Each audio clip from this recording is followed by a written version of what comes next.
नमस्कार, welcome to कृष्णवाणी। आज आपण बघणार आहोत अध्याय 6 मधला श्लोक 5। या श्लोक मध्ये कुठे ना कुठे श्रीकृष्ण म्हणत आहेत की तुमचा स्वतःचा मित्र सुद्धा तुम्ही स्वतःच असता आणि तुमचे स्वतःचे शत्रू सुद्धा स्वतःच असता।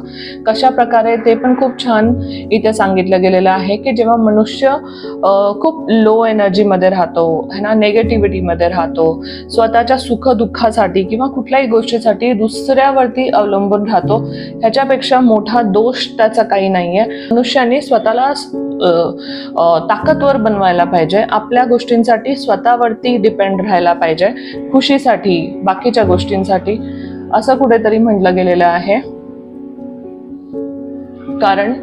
कारण मनुष्य स्वतःच मित्रही असतो आणि शत्रूही असतो।